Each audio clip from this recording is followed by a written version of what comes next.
Voilà, bonsoir à toutes et à tous. Après un petit incident technique, nous allons pouvoir démarrer notre conseil communal de rentrée. Je vous souhaite à tous la bienvenue. J'espère que cette période estivale vous a permis à chacun de mettre à profit cette petite pause de notre conseil communal et de pouvoir redémarrer en force cette nouvelle année scolaire pour les élèves et à notre niveau de conseil. Je voudrais commencer ce conseil en excusant l'absence d'Annie Tourné, également de notre bourgmestre Frédéric Deville qui reprendra ses activités dans quelques jours après les événements familiaux que vous connaissez et qui a demandé de vous adresser ces quelques mots. Bonsoir à tous, ma famille et moi tenons à remercier l'ensemble des membres du conseil communal qui nous ont témoigné des marques de sympathie à l'occasion du décès de mon frère Frédéric. Merci. Voilà donc pour ce petit mot de notre bourgmestre. Je vais commencer donc ce conseil par deux communications. La première concerne la braderie 2026. Madame l'échevine du commerce, Géraldine Furnémont. Merci bien. La braderie est depuis longtemps un rendez-vous incontournable de la vie commerçante de Ciney. Cette année 2025, l'édition n'a pas rencontré le succès que nous espérions. Seule une vingtaine de commerces ont ouvert leurs portes et je tiens à saluer chaleureusement leur engagement. Grâce à eux, nous avons néanmoins pu distribuer 3 000 € de chèques commerce qui profiteront directement à l'économie locale. Le collège communal prend pleinement ses responsabilités face à ce constat. Nous ne voulons pas rester sur une demi-réussite, mais au contraire en faire un point de départ pour redonner à la braderie tout son éclat. C'est pourquoi nous préparons dès maintenant l'édition 2026 qui se tiendra les 20 et 21 juin prochains. Nous voulons qu'elle soit un moment fort pour tous, pour vous, commerçants, habitants et pour tous les visiteurs de la région. Mais pour que cette braderie soit réussie, nous avons besoin de vous. Votre participation, vos idées, vos propositions sont essentielles. C'est ensemble que nous pourrons bâtir un événement attractif, festif et fédérateur. Pour cela, nous organisons 2 concertations avec les commerçants, le 26 septembre et le 6 mars. Ces rencontres seront l'occasion d'écouter les suggestions, de prendre en compte les remarques et de construire ensemble une édition 2026 ambitieuse et rassembleuse. Je suis convaincue qu'en unissant nos forces et notre créativité, nous pourrons faire de la braderie une véritable fête du commerce local qui attire et enthousiasme. Merci pour votre engagement, merci pour votre énergie et rendez-vous dès aujourd'hui pour préparer une braderie 2026 à la hauteur de notre belle ville. Merci pour votre écoute. Merci Madame l'échevine, c'était donc une communication. On va passer à la seconde communication qui concerne l'enseignement. Vous le savez, c'est jour de rentrée scolaire pour notre enseignement fondamental. D'ailleurs pour également les autres niveaux de l'enseignement communal. Et je vais passer la parole à l'échevine de l'enseignement pour vous faire part des statistiques de rentrée qui ont été donc enregistrées dès ce matin. Merci. Donc voilà, donc pour aujourd'hui, à Ciney, il y a 34 maternelles, 88 primaires. Sur l'implantation de Lénion, 60 maternelles, 97 primaires. Chevetogne, 14 maternelles, 29 primaires. À Sauvet, 23 maternelles, 23 primaires. À Chênes, 56 maternelles, 85 primaires. Bréban, 13 maternelles, 28 primaires. À Versin, 40 maternelles, 50 primaires. Et Pessou, 35 maternelles et 35 primaires. Pour les chiffres, ben oui, il y a les 6e primaires qui sont sortis. Il y en a un petit peu moins dans certaines implantations, mais si on est peut-être à perdre à mi-temps dans une des implantations, dans une autre, on en récupère un d'office. Au 1er octobre, pardon, maternelle. Et concernant les forges, eux, ils ont plus d'élèves. Donc pour la forme 1, ils sont 20. Forme 3, 212. Forme 4, 48. De type 2, 18. Type 1, 85. Type 3, 105. Et type 8, 72. Donc eux, ils ont augmenté pour toutes les classes. Parfait, merci. Pour cette... Elle n'a pas envoyé. Merci pour cette communication, donc avec des statistiques qui sont rassurantes pour le volume de l'emploi dans notre enseignement. Et puis évidemment, il faudra attendre le comptage en maternelle exact au 1er octobre. Alors, séance publique du 30 juin 2025, procès verbal approbation. Est-ce qu'on peut considérer que ce PV est approuvé ou est-ce qu'il y a des remarques à formuler? Pas de remarques. Approuvé, merci. Point 4, questions orales. Est-ce qu'il y a des questions qui s'inscrivent? Pas de questions orales. Parfait. Point 5, règlement complémentaire de roulage, rempart de la Tour, côté pair, opposé du numéro 49, emplacement de personnes handicapées. Donc on va avoir toute une série de règlements complémentaires de roulage qui nous ont donc été transmis en concertation avec le SPOE Mobilité, bien entendu le service mobilité de la zone de police. Les premiers concernent systématiquement le placement, la matérialisation de nouveaux emplacements pour personnes handicapées. Le premier, donc 49 rempart de la Tour, sur une longueur de 6 mètres. Pas de souci. Approuvé, merci. Point 6, idem, il se situe quant à lui 113 avenue du Har sur une longueur toujours de 6 mètres. Pas de problème. Point 7, règlement complémentaire, toujours de roulage, toujours emplacement personnes handicapées, 61 rue Édouard Dino. Pas de souci. Point 8, règlement complémentaire de roulage, toujours le même sujet. Il sera matérialisé 53 rue Domalius, toujours sur une longueur de 6 mètres. Pas de problème. Merci. Point 9, règlement complémentaire de roulage. On est au niveau de la RN 97. Il est question de limiter la vitesse à 70 km/h sur une portion d'1 km. Vous le savez, donc la jonction de HN vers Ciney a vu la rénovation complète du tapis de la route. On a déjà les premiers échos du quartier des Acacias qui nous dit qu'il y a une forte amélioration au niveau du bruit. Donc le but est atteint. Et parallèlement à ça, pour toujours atteindre le même objectif de réduction du bruit, mais également pour une question de sécurité, la région Wallonne nous a notifié qu'elle souhaitait passer à une bande et limiter la vitesse à 70 km/h, ce qui fait donc l'objet de ce règlement complémentaire de roulage qui vous est soumis. Pas de remarques? C'est bon pour tout le monde? Unanimité, merci. Règlement complémentaire de roulage toujours, chemin Rebond-Moulin, organisation du stationnement, approbation. Donc là, il était question de revoir le stationnement qui était un peu anarchique. Chemin de Rebond-Moulin est plutôt dans la partie basse lorsqu'on descend vers les établissements Ronvaux ou Antilles, en créant en fait une zone de 5 emplacements, donc matérialisée sur 2 mètres de largeur. Et ça permettra tout d'abord sans doute de réduire la vitesse et puis également de réorganiser à cet endroit le stationnement. Pas de souci. Merci. Règlement complémentaire de roulage toujours. On se situe maintenant dans la rue du Pontois et plus particulièrement la volonté de remettre en agglomération Ichip et Chapois de façon non interrompue. Actuellement, on était en fait dans une situation où on avait une zone à 50, on repassait à 90, on repassait rapidement à 50. Le but est d'agglomérer ces deux zones pour avoir une vitesse continue de 50 km/h. Oui, François. Mais si on peut évidemment comprendre la volonté de limiter la vitesse sur ce tronçon entre les deux agglomérations, le fait de supprimer purement et simplement la sortie d'agglomération et l'entrée dans l'agglomération suivante me paraît un peu disproportionné en fait, parce que en réalité sur le terrain il y a réellement une zone beaucoup moins habitée, une ou deux maisons qui sont très dispersées, et donc physiquement sur le terrain il y a vraiment une distinction entre les deux agglomérations. Ça c'est un premier point, et donc je pense que il y a probablement des alternatives qui permettraient de limiter peut-être la vitesse pour qu'elle ne remonte pas à 90 km/h dans ce tronçon-là, mais pourquoi pas une limitation de 70 km/h entre les deux agglomérations. Ça, c'est pour l'aspect purement pratique et technique.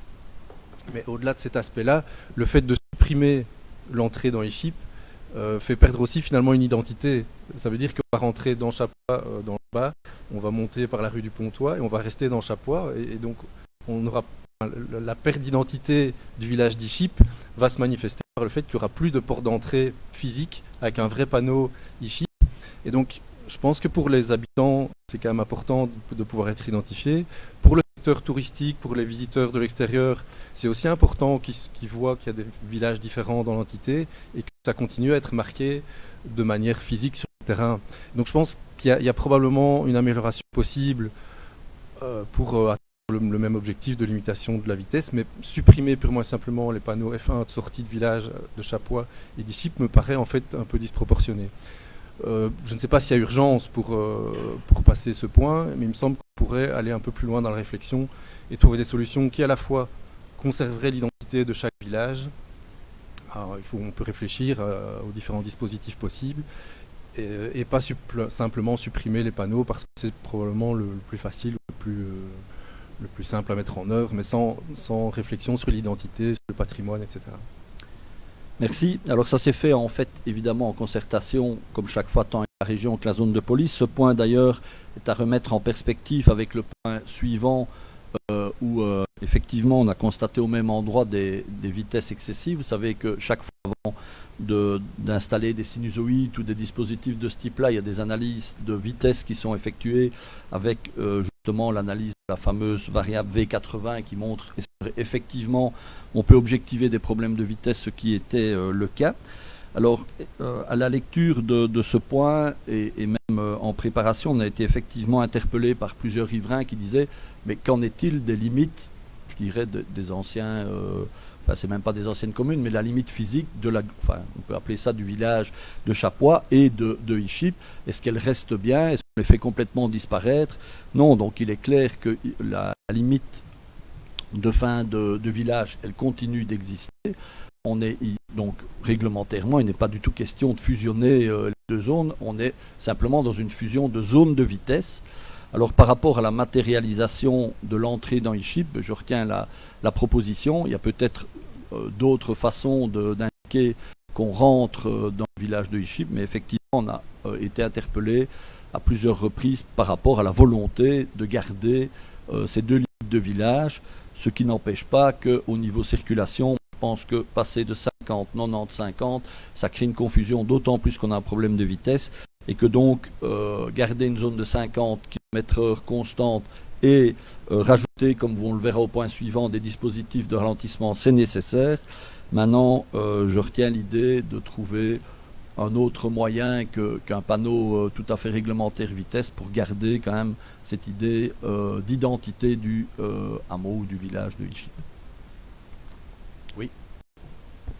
Merci pour les éléments de réponse, mais effectivement, garder tout le tronçon à 50 km/h, moi ça me paraît un peu utopique, parce que c'est une longue ligne droite. Bon, j'entends qu'il y a des dispositifs de réduction de vitesse qui sont prévus après, mais physiquement, c'est pas une rue à 50, c'est une rue qui rejoint deux villages, donc ça va être difficile à faire respecter 50, et du coup ça discrédite les vraies zones où on demande aux utilisateurs de rouler à 50 quand on entre dans le village. Donc je suis pas totalement convaincu par l'analyse qui est faite. Et par ailleurs, on pourrait ne pas remonter à 90, mais simplement limiter à 70. Alors que quand on rentre de nouveau dans une zone 50, là on le sent parce qu'on rentre vraiment dans le cœur d'un village et du coup ça crédibilise une vraie zone 50 qui ici ne sera pas tout à fait le cas. Enfin, voilà, j'entends. Vous souhaitez donc Oui, Anne. Et juste pour terminer, par rapport à la possibilité de mettre des dispositifs d'identification physique d'entrée de village, j'entends qu'il y a probablement des pistes à creuser. Simplement, elles ne sont pas encore présentées ici, donc moi je me permettrai de m'abstenir alors sur ce point dans l'attente des solutions qui pourraient être apportées. Ok. Anne?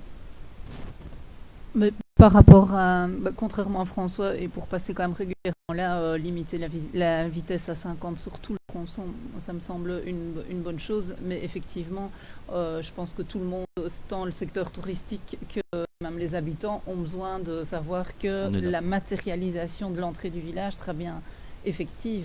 Après, je ne sais pas quel panneau réglementaire il existe pour faire ce genre de choses, mais en tout cas, ça nous semble vraiment important, d'autant plus qu'aux autres entrées de Ichip, quand on vient de Corbillon, il y a le panneau, de l'autre côté aussi, donc ça n'aurait ni queue ni tête de ne pas avoir un panneau physique à cet endroit-là. Voilà. Pas de souci, on a encore discuté ce matin justement avec la police par rapport à la volonté effectivement de marquer l'entrée de Ichip. Je vous propose donc de passer au vote. Qui est pour? Qui est contre?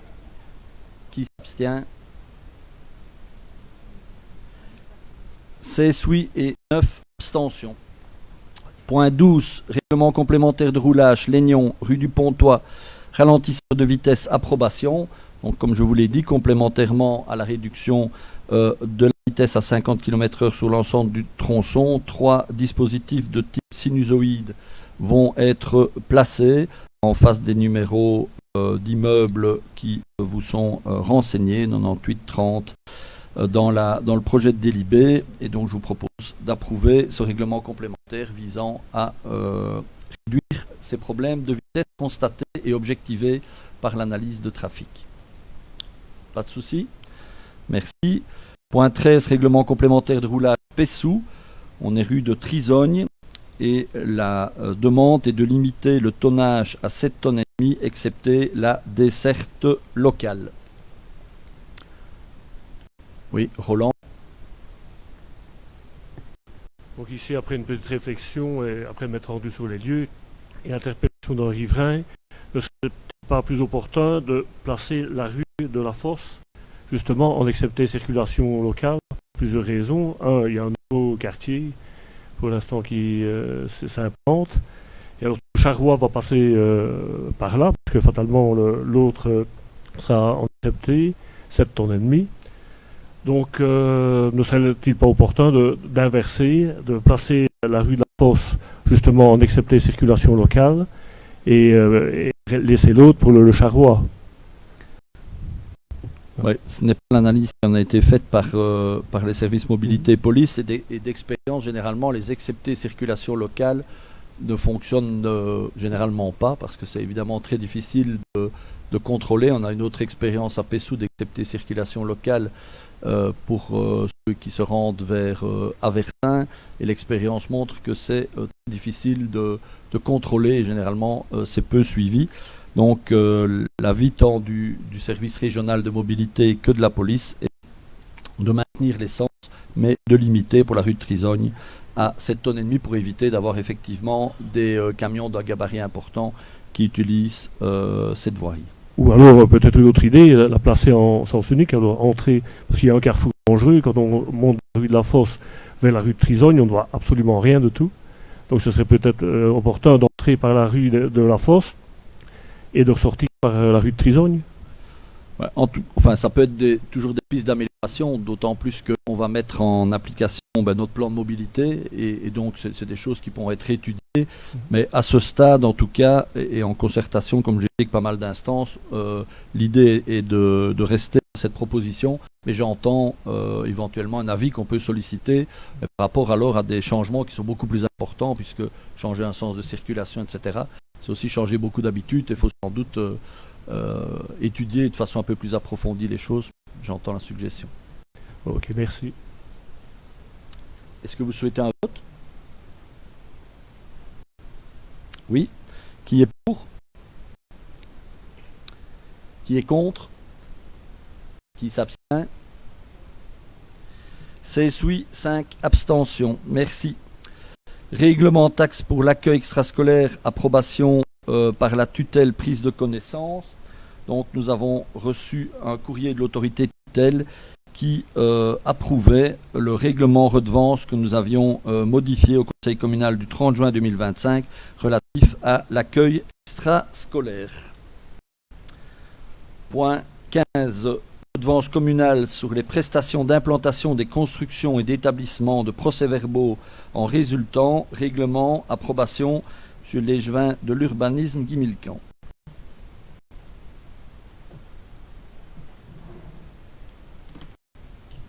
Merci Frédéric. Donc le Code du développement territorial impose aux communes, avant la construction et pour les bâtiments qui ont fait l'objet d'un permis de bâtir, de vérifier l'implantation prévue pour le bâtiment ou pour les extensions du bâtiment, c'est-à-dire les emprises au sol. Donc c'est une obligation légale tirée du Code du développement territorial. Il va de soi que les communes n'ont pas les moyens humains, pas financiers, mais on va le voir, ils n'ont pas les moyens humains de réaliser ce travail préliminaire avant la construction des différents bâtiments. Il faut confier le travail à des géomètres.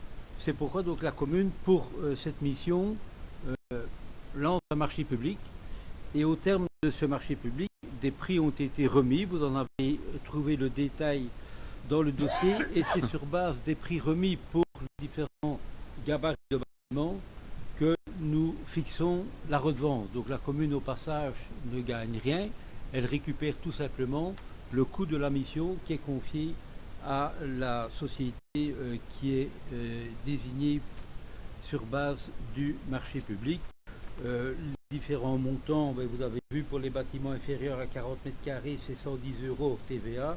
De 40 à 200 mètres carrés, 190 € ou 229 € TVA comprise. Et au-delà de 200 mètres carrés, 60 € hors TVA ou 72, 60 € TVA compris. Et là, ce sont les montants horaires. Et puis alors, il y a les montants pour le deuxième passage. Voilà, Monsieur le Président. Merci beaucoup. Est-ce qu'il y a des questions, des remarques par rapport à ce projet? Unanimité, merci. Point 16, Ville de Ciney, compte de l'exercice 2024, décision de l'autorité de tutelle communication. Donc nous avons reçu le courrier du ministre des Pouvoirs locaux, François Desquesnes, qui approuve les comptes annuels de l'exercice 2024 votés à la séance du 26 mai 2025 dans cette même assemblée. Point 17, modification budgétaire numéro 1 pour l'exercice 2025, réformation communication. Donc, le même ministre nous a informé qu'il souhaitait réformer les modifications budgétaires numéro 1 pour l'exercice 2025. Donc, en fait, globalement, la modification est évidemment approuvée. Il y a quelques petites corrections techniques qui sont faites, qui améliorent d'ailleurs le résultat, puisqu'on passe d'un résultat prévisionnel de 335 573 à 430 122. Les principales modifications qui donc ont été opérées concernent des recettes qui n'étaient pas encore connues au moment de la modification budgétaire et qui ont été connues par l'autorité de tutelle, qui concernent une légère augmentation de 2 500 € du fonds des communes, une augmentation des prévisions à l'impôt des personnes physiques de 58 000 € et de la redevance que l'on perçoit pour l'occupation du domaine public de 39 000 €. Tout ça améliorant légèrement notre résultat et deux petites corrections de 370 et 327 € au niveau des dépenses. Une question? Oui. Oui, donc Monsieur le Président, Monsieur l'Échevin des Finances, tout comme vous, vous venez d'en parler, j'ai pris le temps de lire attentivement la note du département des finances qui est relative à la modification budgétaire communale de mai. Et alors, au-delà des ajustements mineurs, deux points me semblent particulièrement préoccupants et méritent des réponses claires de votre part. La première concerne le recours à l'emprunt. Parce que comme nous l'avions déjà souligné précédemment lors de la présentation du budget et de la MB1, le département des finances appelle une nouvelle fois la vigilance accrue concernant le recours à l'emprunt. Donc en effet, les montants empruntés passent de plus ou moins 3 millions d'euros à plus de 14 millions d'euros en 2025, ce qui est non négligeable.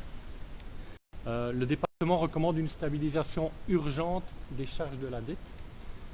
Dès lors, je vous pose les questions suivantes. Quelles mesures concrètes envisagez-vous pour stabiliser cette dette? Et sur quel poste, article budgétaire, comptez-vous agir pour compenser cette augmentation des charges? Selon nous, il est essentiel d'investir et de concrétiser les projets engagés, bien entendu, mais toutefois, ignorer la nécessité de maîtriser les charges de dette reviendrait à faire peser une pression assez importante, voire insoutenable, sur les budgets futurs. Alors le deuxième point concerne un oubli de comptabilisation des intérêts à l'ordinaire. Donc c'est un oubli de comptabilisation sur les emprunts à contracter. C'est une erreur humaine. J'imagine, je pense qu'elle va être intégrée à la prochaine modification budgétaire. Mais je voulais savoir si vous avez bien tenu compte de cette remarque. Et si tel était le cas, est-ce que vous pourriez nous préciser le montant à régulariser? Parce qu'en conclusion, donc pour nous, les deux points ne sont pas anecdotiques.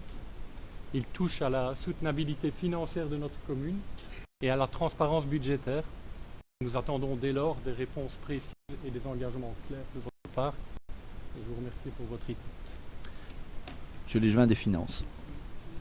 Écoutez, je pense que c'est à l'occasion de la prochaine modification budgétaire que nous verrons vraiment clair. Je crois qu'aujourd'hui, il n'y a pas de raison de s'alerter. Contrairement à ce que vous indiquez et ce qui est indiqué, lorsque nous avons présenté le budget et la modification budgétaire numéro 1, nous avons eu la démonstration qu'il n'y avait à ce stade aucun risque en ce qui concerne les charges d'emprunt. Au contraire, la capacité d'emprunt de la commune était, sur base du rapport Belfis qui nous est présenté chaque année, tout à fait rassurante pour les exercices futurs.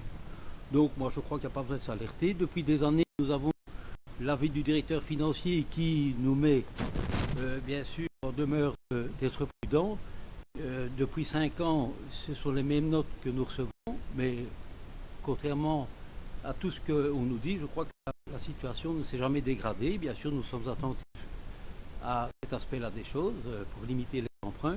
Mais comme vous l'avez signalé, nous avons des projets en cours, nous n'allons pas les abandonner. Tout ce que nous pouvons faire éventuellement, si c'est nécessaire, c'est recourir au fonds de réserve extraordinaire pour limiter les emprunts qui devront être consentis par la commune. Mais je pense qu'il n'y a pas de risque, nous verrons ça lors de la prochaine modification budgétaire. Oui, Olivier. J'entends bien, je vous remercie pour votre réponse. Maintenant, il y a la réponse à la deuxième question, donc sur l'oubli de comptabilisation des intérêts à l'ordinaire, parce que je pense que c'est un montant qui peut être crucial et qui peut remettre en question le résultat de l'exercice propre, qui était en léger boni et qui pourrait du coup se retrouver en Mali en fonction du montant qui devrait être invité. Enfin, donc voilà, j'aurais aimé que vous puissiez nous donner ce montant et qu'on puisse directement avoir une vue sur les résultats à venir en fait. Alors, par rapport au montant, on peut vous le communiquer et demander au service financier de le recalculer de façon précise, peut-être pour rappeler un peu d'où vient cette remarque.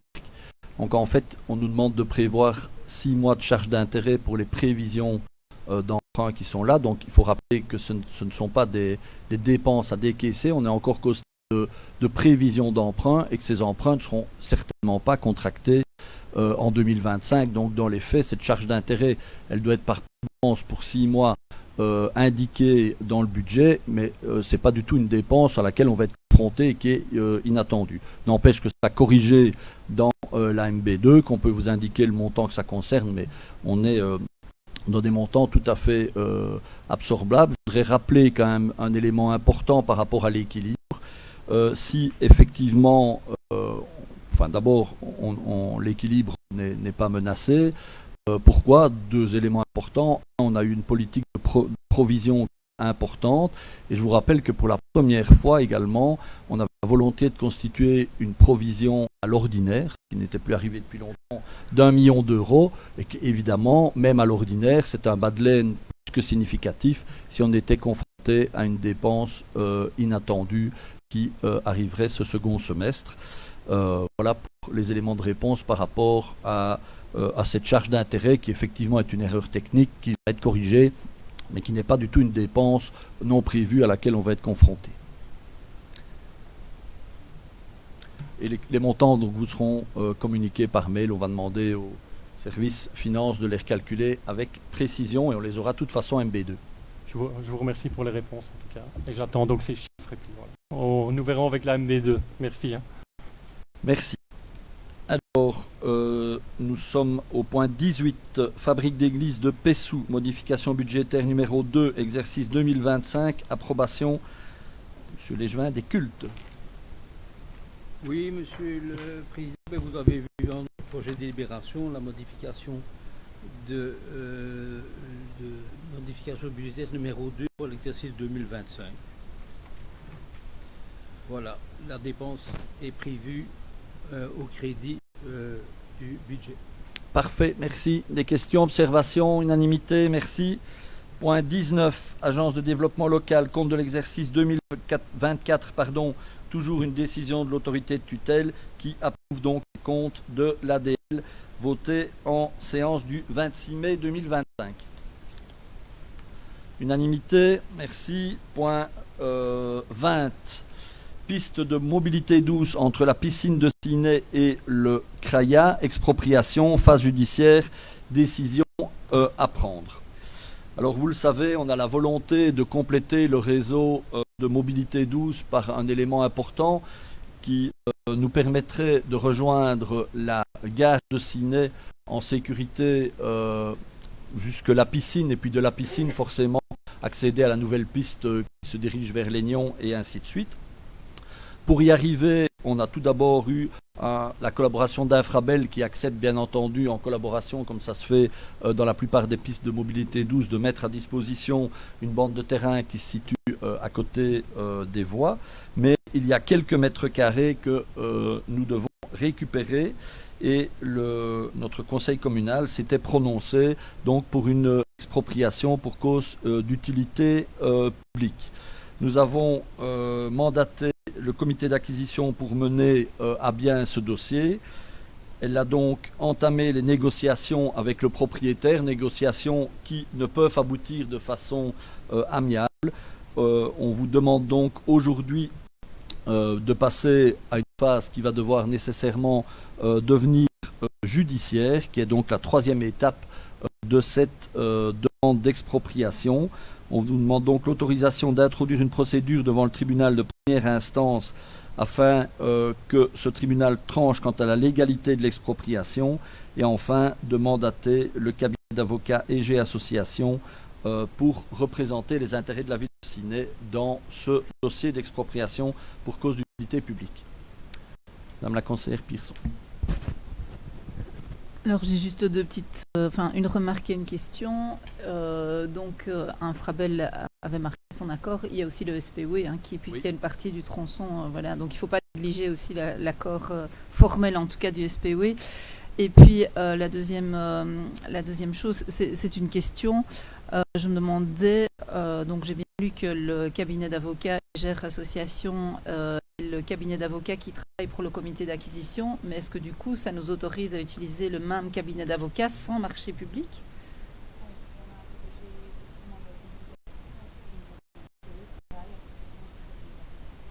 Oui, mais ce qui m'interpellait, c'est pas parce que la région Wallonne utilise un cabinet d'avocats pour tel ou tel dossier que d'office. Non, le comité d'acquisition avait été clairement reçu mandat de la ville pour représenter les intérêts de la ville, on peut alors procéder par leur cabinet d'avocats. Nous, quelque part, on confie le dossier au comité d'acquisition qui lui-même se fait accompagner et mène toute la procédure. Donc ici, on ratifie plutôt le fait qu'on sera défendu, mais via quelque part la désignation du comité d'acquisition pour toute la procédure que nous avons votée. Ok, voilà, je m'interrogeais juste sur la légalité. Ok, mais si vous avez vérifié, c'est bon. Mais oui, c'est la première fois que je vois qu'on fonctionne comme ça, donc ok. Ça va, merci pour la réponse. Souhaitez un vote pour ce point ? Non ? Unanimité, merci. Ciney, marché public de travaux, aménagement des bureaux administratifs aux nouveaux ateliers communaux, approbation des conditions et du mode de passation. Donc la volonté du collège est de réunir au niveau des ateliers communaux à la fois forcément le personnel ouvrier, les contremaîtres, mais également l'encadrement du service, donc le responsable du service et ses collaborateurs. Les bureaux prévus au niveau des ateliers communaux ne sont pas suffisants. Ça nous permettrait également de retrouver des bureaux disponibles au niveau de l'administration communale qui en a grand besoin ici par rapport à diverses réorganisations qu'on souhaiterait mener.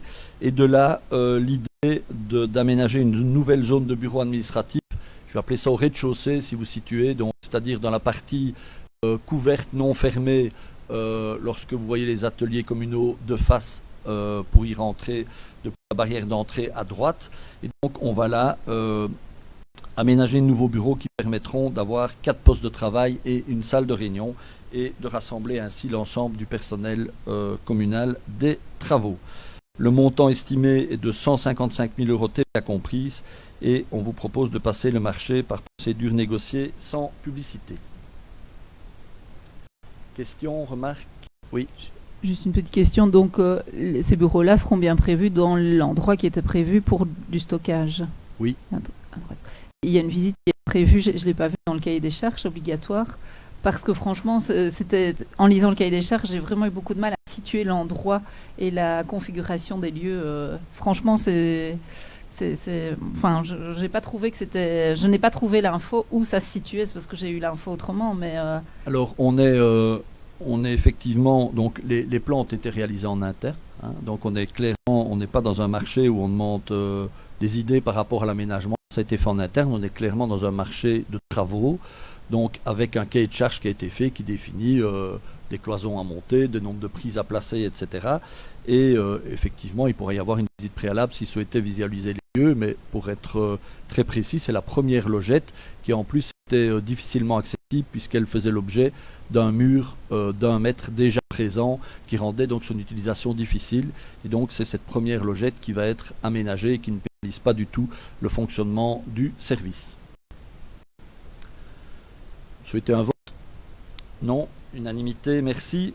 Point 22, vente de bois marchand, exercice 2026, catalogue, décision à prendre. Alors, nous sommes dans une année assez importante par rapport à nos ventes de bois. Vous savez qu'on investit régulièrement dans nos forêts communales pour en retirer un bénéfice. La vente de bois, c'est un investissement, ou en tout cas l'exploitation forestière, parfois à très long terme.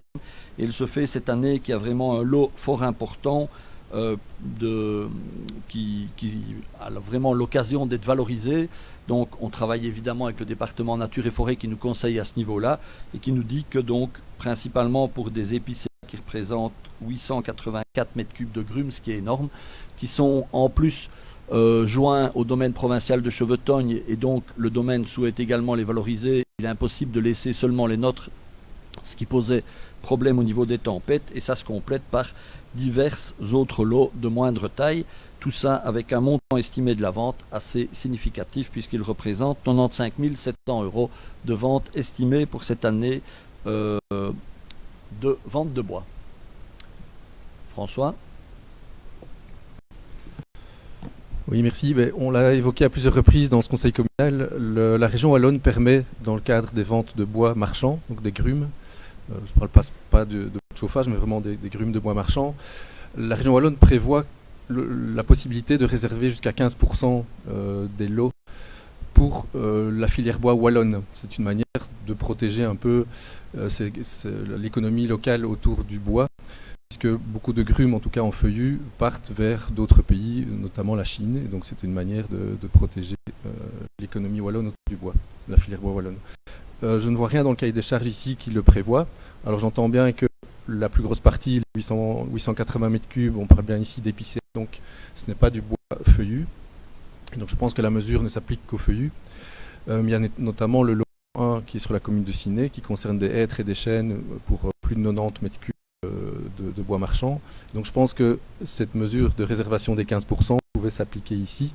Or, je n'en vois aucune trace. Alors peut-être que techniquement, ce n'est pas possible parce qu'il n'y a qu'un seul lot. Enfin, il y a peut-être des explications techniques. Si vous les avez, ça m'intéresserait de les connaître.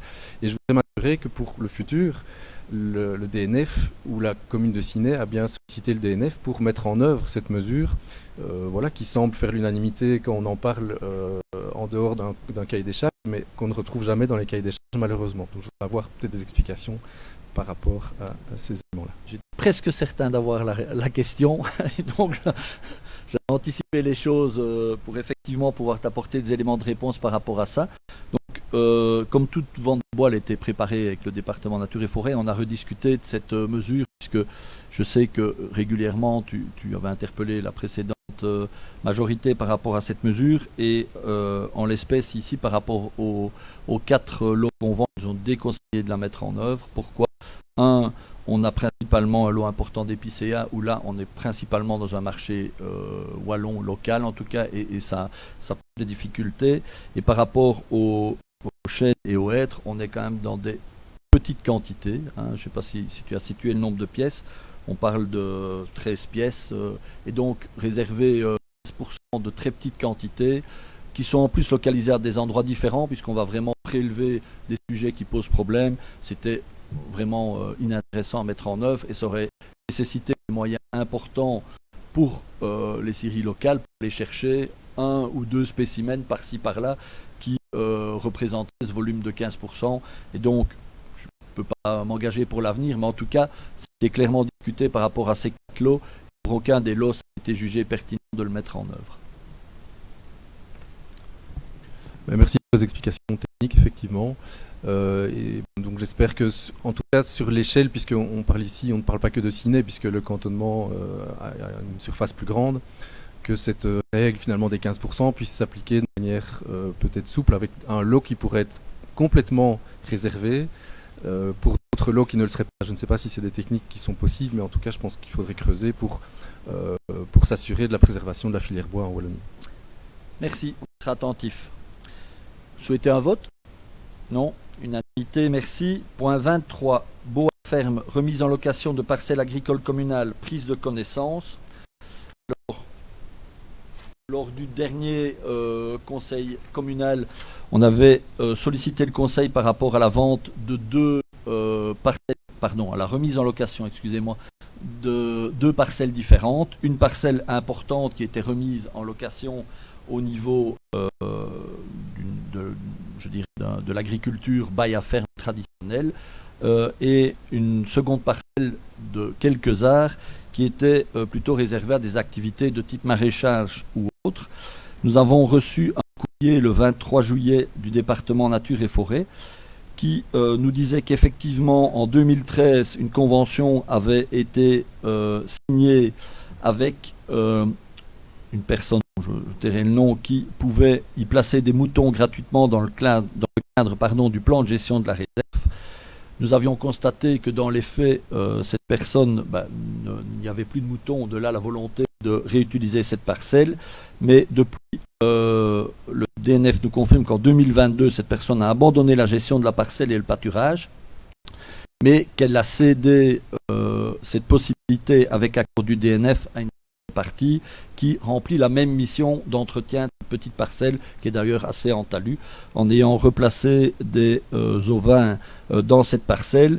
Le DNF nous dit qu'il a malheureusement omis de nous indiquer que cette nouvelle convention avait eu lieu, et donc de là notre décision que nous avions prise de remettre cette toute petite parcelle en location de maraîchage. On vous demande donc aujourd'hui de la retirer, étant donné qu'une convention a donc été signée entre le département Nature et Forêt, et nous en avons profité pour leur réécrire officiellement, leur demandant que si d'autres conventions de ce type avaient été passées, qu'on nous les transmette pour éviter pareil désagréments pour la suite de la gestion de ces petites parcelles remises en maraîchage. Je vous demande donc de marquer votre accord sur le retrait de la remise en location de cette parcelle réservée au maraîchage. Oui. Alors, ok, voilà pour le retrait de la remise en location. Par contre, au niveau de la justification de la délibérée, il y a quelques petits problèmes dans les considérants, en tout cas, considérant qu'après investigation par nos services, il est avéré que le dernier locataire en date étant monsieur et qu'après en contact avec sa veuve, celle-ci nous fait savoir que son mari était décédé depuis plusieurs années. Nous pouvions donc reprendre la parcelle, étant donné qu'il n'y avait aucun repreneur. Le monsieur en question y vit toujours. Il habite rue de Meursault et il ne s'est jamais marié. Donc il n'y a pas de veuve non plus. Donc je pense qu'il y a un petit souci de...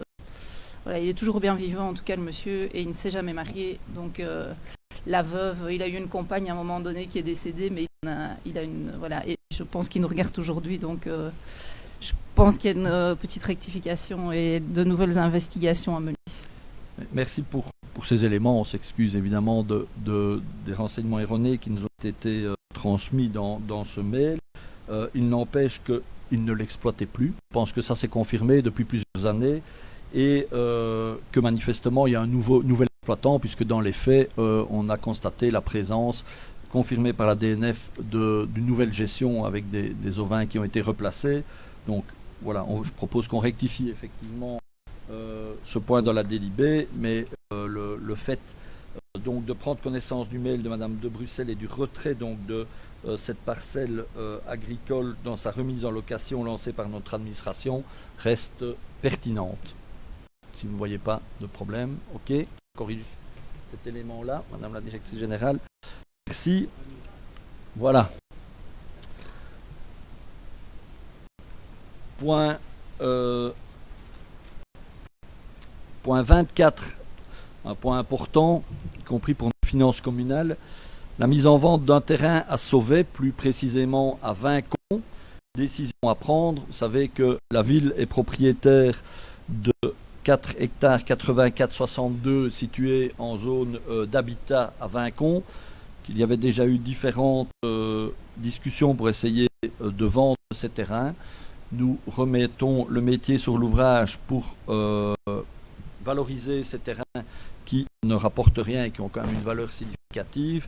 Et nous avons souhaité encadrer le mieux possible la future urbanisation de cette zone. Parce que si on entend bien valoriser ces terrains pour pouvoir recréer des espaces disponibles pour du logement familial, puisqu'il n'est aucunement question d'y faire des appartements ou du multirésidentiel, il est clairement question de faire 24 lots destinés à des maisons individuelles, ce qui manque actuellement dans notre commune actuellement. On a voulu essayer de prendre le plus de garanties possible dans ce dossier. Donc on propose de vendre les lots 2 et 3 qui sont donc les lots, pour ceux qui se souviennent du dossier, à la fois qui étaient considérés comme zone d'habitat, mais également la zone d'habitat qu'on avait appelée réserve foncière. Donc le tout serait vendu. Donc ça représente une superficie de 4 hectares 84 à 62 centillards. La vente passerait de gré à gré. Nous sommes évidemment fait conseiller par rapport à la procédure à utiliser par un bureau spécialisé et compte tenu du type de marché qu'on souhaitait faire, la procédure de vente de gré à gré nous a été conseillée. Le prix de départ des offres se fera à 800 000 €. Le bureau de l'étude Perlot sera chargé d'organiser cette vente. À ce montant s'ajouteront les charges d'urbanisme en numéraire telles qu'elles ont été adoptées en date du 14 septembre 2020. Les amateurs devront non seulement remettre un prix, mais devront également, avec leur offre, remettre les documents suivants: une note descriptive du projet, un plan masse et un plan type de la coupe de voirie qui sera une voirie partagée. Donc on entend de ce fait ne pas privilégier uniquement le prix, mais pouvoir avoir une latitude au niveau du collège pour pondérer le prix proposé, mais surtout la qualité architecturale ou d'aménagement du territoire qui nous est proposée. Nous avons également prévu 2 logements qui seront réservés à des primo-acquéreurs et également 2 logements qui devront être adaptables. C'est une volonté du collège, lorsqu'il y aura des ventes de ce type, de réserver un pourcentage à la fois aux primo-acquérants, mais également des logements adaptables. Et enfin, nous avons constitué un jury pour analyser les offres reçues. Ce jury sera composé de M. Reginster, donc responsable du service travaux, Delphine Daxley, notre CATU, Nathalie Constant, Frédéric Bottin et notre échevin de l'urbanisme Guy Milcan. Alors pour répondre à une demande qui avait été également formulée par le directeur financier dans son avis, je vous propose, et c'est une information que nous avons reçue ce matin par mail, d'ajouter une personne à ce jury, puisqu'il faut savoir que la compétence pour délivrer ce permis sera dans le chef du fonctionnaire délégué, et que donc on vend avec une condition suspensive d'obtention de permis. Donc il nous a paru intelligent d'y associer directement le fonctionnaire délégué. Il participe à l'évaluation de ce qu'il estime être la qualité urbanistique ou pas de l'aménagement de ces 24 lots. Et nous avons reçu aujourd'hui à 16h15, parce qu'on avait sollicité depuis assez longtemps, l'accord de notre fonctionnaire délégué disant que lui ou un de ses représentants acceptait de participer à ce jury, ce qui donnera donc un œil extérieur et surtout nous offrira un dialogue possible et augmenter les chances d'obtenir in fine un permis sur cette zone. Donc je vous propose d'adopter cette délibée en rajoutant simplement le fonctionnaire délégué dans le jury qui sera constitué. Alors François, Anne, François. Moi j'ai juste des petites questions par rapport à la densité, puisqu'on propose maximum 24 logements sur plus de 4 hectares, enfin 4 hectares 84 arts. Si je calcule bien, ça fait des terrains de 20 arts.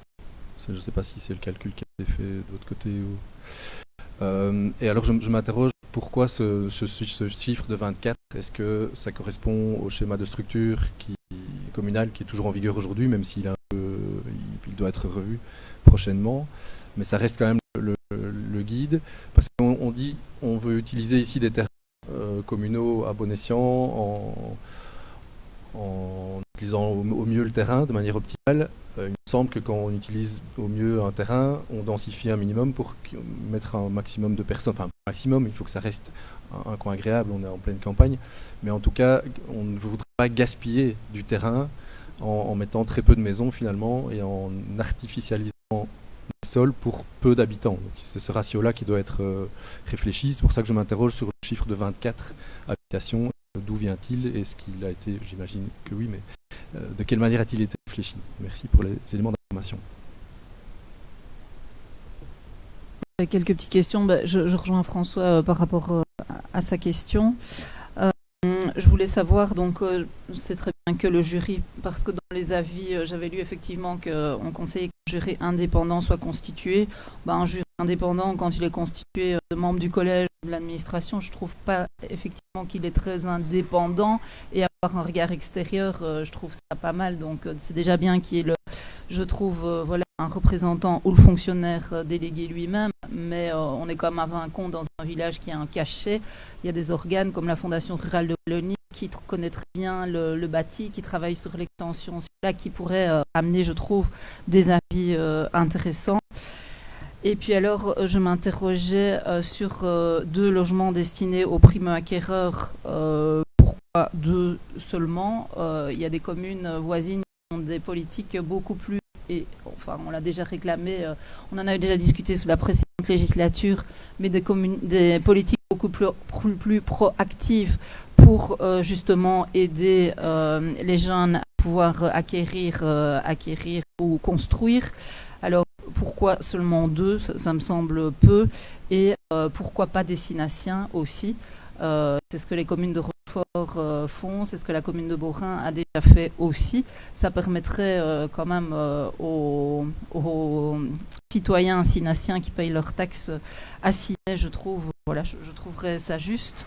Et puis alors, on est seulement avec 2 logements adaptables. Alors c'est très bien des logements adaptables, mais est-ce que c'est vraiment à Vincon qu'il faut installer des logements adaptables avec je trouve que c'est un peu contradictoire, des logements adaptables avec des superficies aussi de 20 arts à entretenir. Voilà, je me demandais où était la logique. Et puis, dernière question, je pense que je ne l'ai pas posée. Est-ce que la CCATM va pouvoir avoir connaissance du dossier avant la décision d'attribuer la vente à tel ou tel soumissionnaire, parce que si la CCATM n'a le dossier sur la table, ne reçoit le dossier sur la table que après l'attribution, il sera trop tard. Or, je trouve que son avis pourrait au moins être sollicité. Merci pour ces questions sur ce dossier. Tout d'abord, ce qu'il faut rappeler, c'est que il a déjà été plusieurs fois tenté de le mettre en vente et qu'on n'a jamais pu aboutir à trouver un bon équilibre entre un acquéreur qui fasse quelque chose de qualité et un prix qui rencontrait l'estimation qui avait été formulée par l'étude du notaire à laquelle on est tenu. On est même légèrement supérieur au prix de départ par rapport à ça. Donc effectivement, vendre un terrain, c'est trouver un équilibre entre se donner toutes les chances d'aboutir et quand même indiquer une certaine volonté communale d'initier certaines nouveautés, comme par exemple la réservation de lots à des primo-acquéreurs. Évidemment, toute une série d'autres lots pourront être atteints. La difficulté d'en prévoir un grand nombre, c'est qu'on est quand même dans des terrains qui sont un peu des terrains d'exception, puisqu'on va avoir affaire à une clientèle tout à fait particulière, dans le sens où, vous l'avez dit, les superficies seront significatives. Je vais corriger un peu le calcul que vous avez effectué. Et donc, on arrivera à des prix de départ de terrain assez significatifs qui répondront à ce qui se fait très peu pour l'instant, puisque vous savez que la région wallonne a vraiment une politique de vouloir un maximum densifier, donc prévoir les plus petits lots possibles, en tout cas une densification importante, et qu'ici, on a vraiment un produit totalement exceptionnel et rare qui va un peu dans le sens contraire, puisqu'il prévoit une limitation plutôt à la baisse de 24 lots. Alors pourquoi 24 lots ?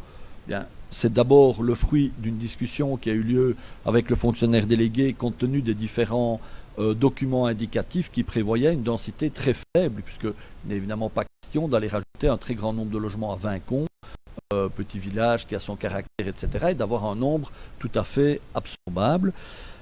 Le deuxième élément qu'il faut mettre en avant, c'est qu'il y avait deux zones. Donc il y avait une zone qu'on pouvait dire à proximité de la voirie aménagée, il y avait une zone en réserve foncière. Bon, la volonté des autorités régionales, c'est que l'on vante le tout. Ils ne veulent pas entendre parler de ne vendre que dans un premier temps, de faire 24 lots dans la zone à proximité de la voirie et pour garder potentiellement une réserve foncière pour la suite. Ce qui fera que l'acquéreur devra réfléchir à une utilisation pertinente de la réserve foncière. Alors ça pourrait être soit de prévoir par exemple des terrains qui pourront être compatibles avec une activité qui nécessite d'avoir 1 demi-hectare, 1 hectare de terrain disponible, pour y mettre des animaux ou Dieu sait quoi. Enfin, ce sera la réflexion de la façon d'aménager 24 lots. Il y aura 24 lots pour toute la zone, mais peut-être qu'on aura par exemple 2 terrains d'exception qui prévoiront un endroit, une maison, et puis une surface disponible qui pourrait servir à du maraîchage, à des animaux, à Dieu sait quoi. Donc 24 lots pour la totalité, mais il est clair que la façon dont ça va être urbanisé, on ne va pas diviser la surface totale des 4 hectares par 24. Ce ne sera pas du tout une réalité. On va plutôt rester à une majorité de terrain, certes avec une largeur significative qui sorte un peu du marché, mais pas du tout le fruit de la division 4 hectares par 24, qui aura 2 ou 3 lots qui seront plutôt des lots assez particuliers, voyant une grosse partie de la réserve foncière avec le lot d'habitat. En tout cas, c'est la façon dont ça a été discuté. Alors, je voudrais rappeler qu'on n'est qu'au stade de la vente. Généralement, la vente, elle ne demande même aucun document qui l'accompagne. On vend par rapport à un prix. La majorité même font des ventes bidites où c'est simplement une mise aux enchères pure. Et donc, on doit être prudent par rapport à ça. On n'en est qu'à une vente conditionnée et il n'est donc pas question de demander à l'acquéreur de nous rentrer un permis d'urbanisme où on va jusqu'au détail des maisons, de quelle façon elles seront faites, quels seront les matériaux, etc. On lui demande une note d'intention, un plan masse. Un plan masse indique bien la façon dont il va répartir les choses. Une coupe de voirie, pourquoi? Parce qu'on a été très attentif à demander à ce qu'on artificialise le moins possible les terres, et donc on veut essayer de rester le plus possible dans le gabarit du chemin avec une voirie partagée, donc une voirie qui ne sera pas une voirie classique où on a 2 trottoirs, 2 bandes de circulation qui prend de la place, qui coûte cher. On est vraiment dans un esprit de sens unique qui est dans un esprit zone 20, zone partagée, avec une circulation la plus maîtrisée possible. Pour le valider, on voulait la coupe de la voirie. Et enfin, je pense qu'il ne faut pas mélanger logement adaptable et logement PMR. Un logement adaptable est un logement qui a été prévu de telle façon à ce qu'il puisse évoluer avec le temps et s'adapter, mais ce n'est pas un logement PMR où dès le départ, il sera conçu pour accueillir dès le premier jour une personne à mobilité réduite. Encore une fois, c'est s'offrir la chance de répondre peut-être à un besoin. Et s'il n'était pas du tout rencontré, le logement adaptable en soi, dit bien ce qu'il dit, il peut être adapté, mais il ne doit pas l'être de prime abord. Donc, pour résumer les choses, c'est évidemment le meilleur compromis qu'on a pu trouver avec l'autorité régionale pour s'offrir la chance de valoriser ce terrain, tout en ayant un projet qualitatif pour les gens de Vincon, en limitant le nombre de lots. Il n'est pas question de densifier à outrance, et tout en ayant une vente habituelle, s'offrir quand même avec toutes les garanties juridiques qui sont très difficiles. Vous l'avez lu dans la longue note, si vous l'avez parcouru, qui a été fournie, de la prudence qu'on doit avoir, où il est hors de question évidemment d'avoir un cahier de charge très précis, où dans ce cas-là, ce ne serait plus considéré comme une vente de gré à gré. Remarque complémentaire, François? Non, merci pour les explications, que je ne rejoins pas forcément, mais je comprends le cheminement qui a été fait, mais voilà, on ne retirera pas de l'idée qu'un mètre de voirie coûte chaque fois plus cher à la construction et à l'entretien, à partir du moment où il y a moins d'habitants pour le financer. Et donc étaler de cette manière l'habitat ne me paraît pas opportun. même si j'entends les raisons pour lesquelles on veut le faire. Je pense que et j'entends aussi que le calcul simplement de division qui nous amenait à dire que ce seraient des terrains de 20 arts, finalement ce ne sera pas le cas. Il y aura peut-être quelques terrains de 50 arts avec des maisons ou plus luxueuses, et puis finalement d'autres zones avec des maisons plus normales. Voilà, c'est un projet effectivement particulier que je ne défends pas personnellement, mais j'ai compris les explications. Et par contre, il n'y a pas eu de réponse, je pense, sur la constitution du jury, mais c'est la question que... La constitution du jury, simplement, je pense qu'il y a deux échevins qui sont quand même les échevins compétents pour ce dossier en matière d'aménagement du territoire et d'urbanisme. Ce sont les deux seuls représentants du collège. On a évidemment, on s'est adjoint les services de notre directrice générale pour toutes les questions de légalité qui sont compliquées dans le dossier. Et puis après, je ne peux pas remettre en cause notre administration par rapport à son objectivité, tant au niveau du service travaux pour juger de la pertinence technique de la voirie qu'on nous propose, que notre CATU qui pourra, avec le fonctionnaire délégué, nous éclairer par rapport au pari urbanistique de la mise en œuvre de cette zone. En tout cas, par rapport à la démarche, c'est de consulter le fonctionnaire délégué dans la Constitution, parce que en vous entendant, j'ai l'impression que vous l'aviez juste consulté pour le jury. C'est très bien, je trouve, d'avoir consulté en amont. J'entends la réponse que je ne partage pas non plus par rapport au jury, mais c'est pas grave. Par rapport aux primo-acquéreurs, je n'ai pas entendu la réponse. Pourquoi pas aussi privilégier les Sinaciens? Et ma deuxième question à laquelle j'ai pas eu de réponse, c'était par rapport à la CCATM.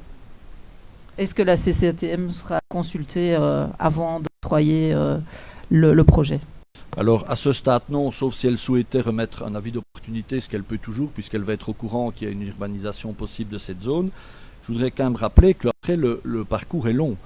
Vu la surface urbanisée, une étude d'incidence qui va avoir lieu, il y a un permis d'urbanisation et toute une série d'avis qui vont être demandés. Donc, on en est, ne mettons pas la charrue dans les bœufs, simplement au stade de vente conditionnelle du terrain, où encore une fois, dans 99% des cas, c'est un prix et c'est tout. Donc c'est déjà toute une série de garanties complémentaires qu'on a voulu ajouter, mais par rapport auxquelles on n'a pas à demander à ce stade-ci des avis à toute une série d'autorités. Ça se fera dans le cadre de la demande de permis qui prendra et qui suivra toutes les étapes, puisque ça doit aboutir à un permis groupé ou un permis d'urbanisation sur la zone, avec à ce moment-là la consultation de toutes les instances, y compris la CCATM, qui pourra évidemment rendre son avis par rapport à la mise en œuvre à ce moment-là je l'espère, ce terrain que nous aurons pu vendre pour un prix de base de 800 000 €, plus les charges d'urbanisme qui représentent, quand on fait un calcul rapide, au moins 200 000 €. Monsieur Léchevin de l'urbanisme. En réponse à Anne, relativement à la problématique des primo-acquérants, signaler que bien sûr, nous y serons attentifs, mais nous y serons surtout attentifs dans le cadre du projet du développement de la ZAC d'Aversey. Je crois que c'est là vraiment qu'il faudra avoir une politique de ce type-là, qui sera beaucoup plus opportune puisque nous serons en centre de village, près des commerces, près des trains.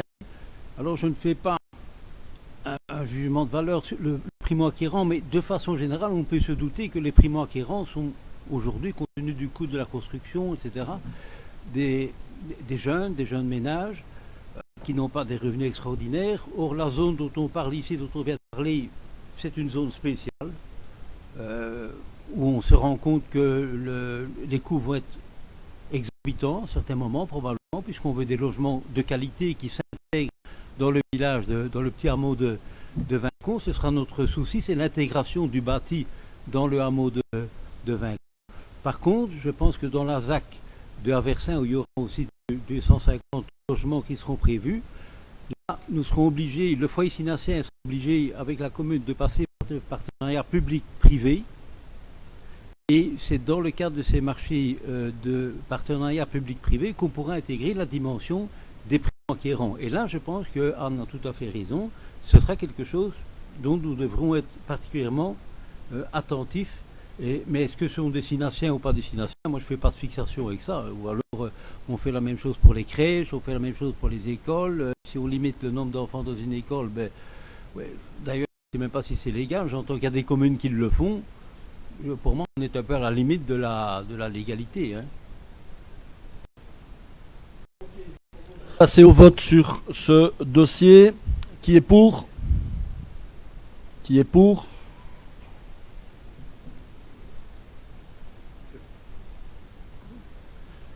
Qui est contre? Qui s'abstient? 15 oui et 6 abstentions. Merci. Point 25. PDR aménagement de la place de Ichip. Convention, faisabilité, approbation. Monsieur Léchevin d'Avin. Merci Frédéric. En effet, donc l'aménagement de la place de la fontaine d'Ichip fait partie d'une fiche prioritaire décidée par la CLDR. Donc pour rappel, actuellement la place d'Ichip est tout sauf une place de village. Donc le but de cette fiche est de rendre cette place aux villageois avec un espace de rencontre, un espace de jeu pour enfants et également un espace de détente, de pique-nique. Donc ça sera quand même, on va vers un beau projet pour le village d'Ichip. Donc ce 15 mai 2025, le gouvernement wallon a approuvé le programme du PCDR de Ciney, dont la place d'Ichip fait partie. Donc la suite de la procédure, c'est l'approbation de cette convention de faisabilité entre la région wallonne et la commune. Donc pour information, le projet est estimé à 469 000, j'arrondis, avec un subside de 80% de la région, soit un apport de la région de 375 000 euros, et donc une intervention propre de la commune équivalent à 94 000 euros. Je précise aussi qu'un avis de légalité a été demandé au directeur financier, et celui-ci a donné un avis favorable ce 24 juillet 2025. Et je profite aussi de cette parole pour remercier l'ensemble des membres de la CLDR pour leur engagement et leur dévouement pour mener à bien les projets. Donc je vous demande donc d'approuver cette convention de faisabilité et de transmettre cette convention à la région wallonne pour également avoir l'accord de la ministre. Merci.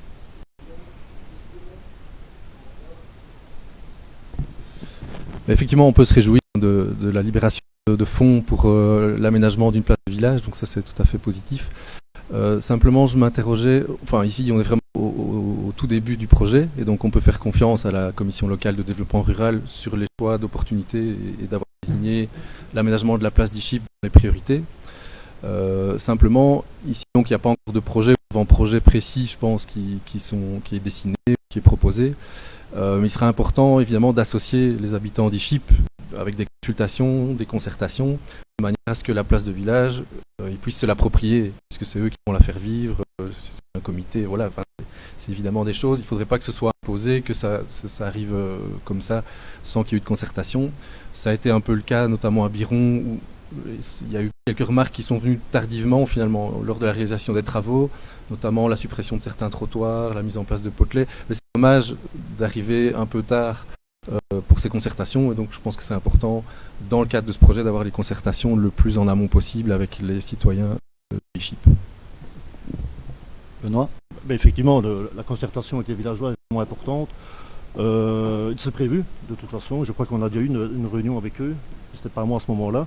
Et le PCD a déjà été sur place pour se rendre compte de l'état de la place et visualiser vraiment l'endroit. Et donc comme ça, on se met vraiment dans la réalité. Et donc on est vraiment au balbutiement. Donc maintenant, on va faire vraiment un travail en concertation avec les villageois. C'est eux qui vont faire revivre la place, effectivement. Merci. Anne? Oui, si je peux juste ajouter, c'est vrai que dans le processus du PCDR et avec la CLDR, il n'est pas nécessairement prévu que la CLDR se retourne régulièrement vers les habitants. C'est un peu ce qu'on avait eu à Biron avec des... Et je pense que dans la CLDR aujourd'hui, je me trompe, mais il n'y a même pas un habitant de... Donc c'est vraiment la couche supplémentaire qui n'est pas nécessairement... dans les formes au niveau du fonctionnement de la Fondation Rurale de Wallonie, mais donc c'est vrai qu'il ne faudrait pas sauter cette étape-là, en tout cas. Benoît y veillera. Merci. Alors, vous souhaitez un vote par rapport à ce dossier? Non? Unanimité, merci. 26, contrat de rivière l'Es, protocole d'accord 2026-2028, proposition d'action. Toujours Benoît? Effectivement, donc après le contrat rivière Haute-Meuse, prolongé lors du dernier conseil ici en juin. Donc voici le suivi de la LES. Actuellement, la convention se termine le 22 décembre 2025. Le but est vraiment de renouveler cette convention afin de poursuivre les actions qui sont prévues. Donc, je sais quelques actions. Donc c'est informer les agriculteurs à la protection des eaux dans la commune, informer le grand public au danger des produits phytosanitaires, gérer la problématique des plantes invasives et les combattre, forcément. Je vous demande de marquer votre accord par rapport à cette convention de la prolongation donc, du 22 décembre au 22 décembre 2027, de confirmer l'apport de la commune de 1606,65 € et de me désigner comme membre effectif au niveau des assemblées générales de la SGL. Et en cas d'empêchement, c'est désigner l'agent de l'environnement, M. Colin Pirlot. Merci, Monsieur Léchevin. Souhaitez un vote? Non, unanimité. Merci. 27. Conseil consultatif communal des aînés, démission, désignation d'un membre, décision à prendre. Il est demandé au conseil communal de désigner pour siéger au CCA durant la mandature un ou une remplaçante de M. Jean-Marie Scheffer qui a démissionné. Et il est proposé de désigner Sophie Absil pour remplacer M. Scheffer. Pas de souci. 28. ASBL Centre culturel Assemblée générale, désignation, décision à prendre. Là aussi, une désignation. Il est demandé au conseil communal de désigner M. Fabrice Marion pour représenter la commune au sein de l'Assemblée générale Centre culturel durant la présente législature, suite à la démission de Mme Denise Gélis. Pas de souci. Merci. Situation de caisse. Il y a 2 situations de caisse. Parole d'État, notre échevin des finances.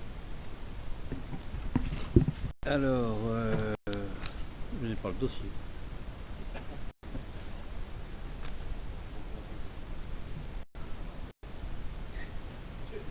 Elle est bonne, hein?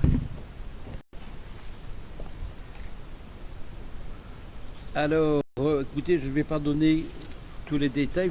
Je suppose que vous avez consulté les tableaux. Pour ceux qui s'intéressent, notamment notre collègue qui s'intéresse beaucoup aux finances communales. Et donc, le chiffre est de de 37 880 000, en crédit 32 millions, débiteur 5 554 000. Et du 1er janvier, puisque on en discutait au collège ce matin, je crois qu'il y avait probablement eu un oubli à un certain moment, donc on est obligé à expliquer le directeur financier de repartir aussi du 1er janvier 2025 au 30 juin 2025, ce qui semble un peu bizarre, puisqu'on a déjà une situation de caisse pour la période du 1er janvier au 31 du 3 2025. Et là, en solde créditeur, on a 5 990 000 €. Merci pour cette communication de la situation de caisse. Vous voyez qu'on a donc une trésorerie significative qui permet de faire face aux dépenses. Il n'y avait pas de questions orales